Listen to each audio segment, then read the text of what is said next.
गोकुळ सोबत गोकुल.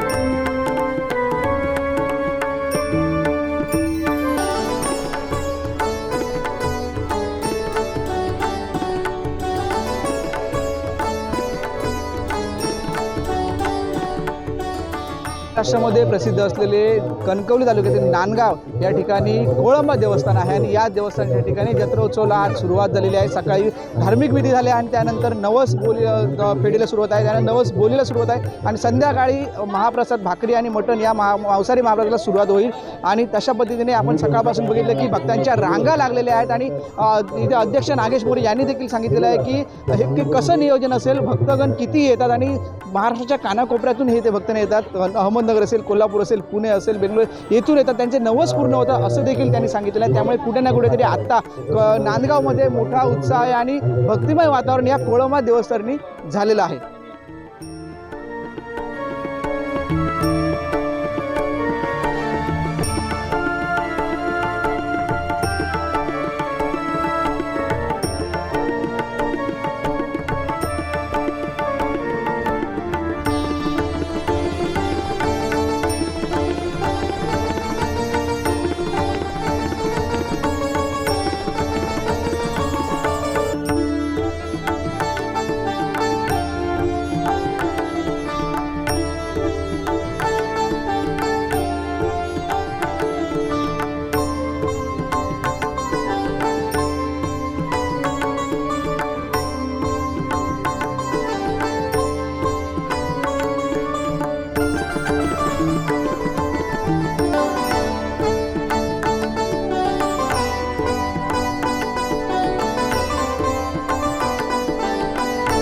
सावंतवाडीवरून आम्ही आलो. इथे दरवर्षी आम्ही येतो. इथे नारळ कोंबा नवसा लावतो, पावणारा देव म्हणून ख्याती आहे इथे.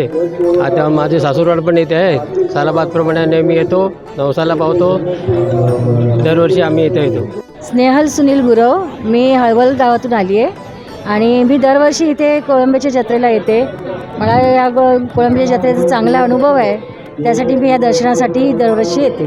कसं वातावरण आहे? वातावरण छान आहे, चांगलं आहे, मस्त आहे. संध्याकाळचं पण प्रसादाची वगैरे सोय छान असते आणि त्यासाठी आम्ही खास अवश्य येतो. हॅलो, आम्ही दरवर्षी या कोळंबे देवाला येतो. देवाची महती, ह्या देवाची महती आहे. आज आम्ही कोळंब्याचे नवस फेडायला आलेलो आहोत आणि या देवाची महती असल्यामुळे इथे अपाट गर्दी असते. साधारण 4च्या नंतर चालू होईल संध्याकाळी आणि एकदम सगळं नियोजनबद्ध असतं, सगळं कार्यक्रम व्यवस्थित आणि सगळे येऊन त्या प्रसादाचा लाभ घेतात. सगळे येतात भक्तजन. नवसाला पावतो हा देव, ही ख्याती आहे मोठी सगळ्यात. मी कसवंत तळवडे, गाव कणकवली तालुका, रवींद्र रामचंद्र तेली तळवडे. इथली कोळंबा श्री देवता आमची माहेर वशी नवरीच्या मुलीच्या घरची आहे आणि दरवर्षाला येऊन नारळ देतो आणि नारळ देऊन मटण हे एक अर्धी भाकरी, 1 ग्राम मटण, 1 पेला म्हणजे डिश आणि ते दरवर्षात घेतो आम्ही प्रसाद. त्यामुळे त्यासाठी भाविक भरपूर जमतात. अतिशय सुंदर असं निर्मळ वातावरण तयार झालेलं आहे. कारण ही प्रख्यात सिंधुदुर्ग जिल्ह्यातील नांदगावातील आराध्य देवस्थान श्री क्षेत्र नांदगावी महाराष्ट्राच्या कानाकोपऱ्यातून आताच मी नवसासाठी पेठसाठी उभा होतो. तर विविध ठिकाणी अहमदनगर, पुणे, नाशिक, कोल्हापूर, हातकंगले या संपूर्ण कोकणाच्या परिसरातून लोक इथे नवसाची पेठ करण्यासाठी आले होते आणि एवढं निर्मळ वातावरण आहे की एक भक्तीचा इथे मळा फुललेला होता. आता हळूहळू उष्णता जे वाढलेलं आहे त्याच्यामुळे आता जी भाविक आलेले आहे ते आपल्या नवसाची पेठ करून आपल्या घरी गेलेले आहे. ते पुन्हा आता संध्याकाळी आताच अध्यक्षांनी जाहीर केलेलं आहे की उष्माघात हा जास्त प्रमाणात असल्यामुळे सर्वांनी 4च्या ऐवजी आम्ही 5-5:30 वाजता महाप्रसाद द्यायला सुरुवात करणार आहोत आणि त्यावेळेला बरीचशी मंडळी जी गेलेली आहे ती पुन्हा येते आणि संध्याकाळी तुम्ही आलात तर हा संपूर्ण परिसर पुन्हा फुललेला आपल्याला दिसेल. असं हे जागृत देवस्थान श्रीदेव कोळंबा जत्रा. त्याच पद्धतीने मुंबईमध्ये या वर्षाचं हे 91वं वर्ष आहे मुंबईमधल्या श्रीदेव कोळंबा जत्रेचं. हे 30 जूनला लालबाग येथे हनुमान थिएटर मंगल कार्यालय चिवडा गल्ली येथे संपन्न होणार आहे. तिथे पद्मश्री मधुकर नेराळे यांच्या आशीर्वादाने आम्हाला तो हॉल मिळतो आणि त्यांनी सांगितलेलं आहे की त्यांनाही काहीतरी इथे कोळंब्याचं असं काही मला दर्शन होऊन दे की माझा जी काही आजारपण आहे हे माझं लवकर हे होऊन दे आणि त्या गाराण्या तुम्ही स्वतः गाराणं तिथे घाला. कारण यावर्षी तुम्ही त्या ठिकाणी जाणार आहात तर तुम्ही सर्व ते गाराणं घालून मला तुमची अनुभूती लगेच मिळून द्या असं त्यांनी सांगितलेलं आहे.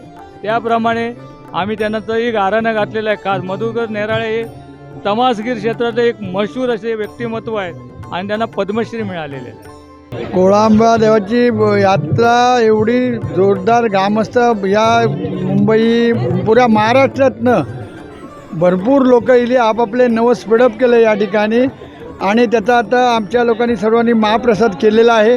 4:30 ते 5 या वेळात आम्ही 5:30 वाजता महाप्रसाद चालू करणार आहोत आणि त्यावेळी जी लाईन होईल जल्लोष या ठिकाणी भरपूर प्रमाणात लाखोच्या प्रमाणात लोक लाईनीला आणि ग्रामस्थ उपस्थित राहतील अशी मी अपेक्षा करतो आणि सर्व माझ्या या कार्यकर्त्यांनी चांगल्या प्रकारे या ठिकाणी नियोजनबद्ध आपापलं टेबल सांभाळून कार्यभार सांभाळला आणि काम करत आहेत आणि जेवढी सेवा देता येईल येणाऱ्या भाविकांना ती आम्ही स्वतःहून सेवा देणार आहोत.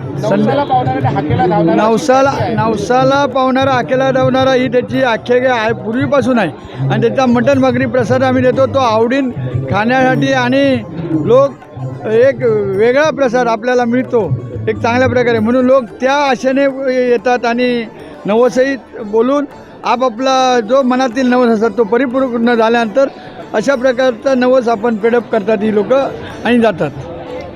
कसं असेल नियोजन संध्याकाळचं? संध्याकाळी सर्व शिस्तबद्ध लाईनी ठेवलेल्या आहेत. जे आमचे नेहमीच्या लाईनी ज्या आहेत महिला पुरुष ते आहेतच. जी एमर्जन्सी एक लाईन ठेवलेली आहे कारण काही लोकांना जावं लागतं. आम्हाला याची अपेक्षा नसते पैशाची परंतु काय आलं आहे या ठिकाणी लोकांना पैसे घ्या परंतु आम्हाला सोडा म्हणून काही आपले लोक स्वखुशीने देतील ते घेऊन लोकांना ती लाईन देतो आणि आमदार किंवा इतर कोण येतील नेते मंडळी त्यांनासुद्धा एक आम्ही सेपरेट ठेवली. आम्ही कुपन देतो कोंबड्याची लोकांना त्याच्यासाठी सुद्धा यावेळी लाईन आम्ही सेपरेट करून कुठेही गोंधळ होणार नाही याची दक्षता घेऊन कार्यक्रमाचं नियोजन आखलेलं आहे. आम्ही आमचं मूळ दैवत आहे कोळंबा देवा. या गेल्या वर्षी आम्हाला एवढे अनुभव आले आणि या देवाकडे आम्ही गारणं केलेलं होतं की मला नातूच हवा आहे पुत्ररत्नाचा लाभ माझ्या मुलीच्या पोटी येऊ दे आणि त्याप्रमाणे आलेलं आहे.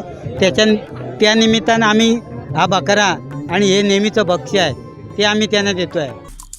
आमचे दिवसभरातले सर्व अपडेट्स ताज्या घडामोडी आणि थेट लाईव्ह पाहण्यासाठी सबस्क्राईब करा, लाईक करा कोकणचं नंबर 1 महा चॅनल कोकण 7 लाईव्हचं YouTube चॅनल.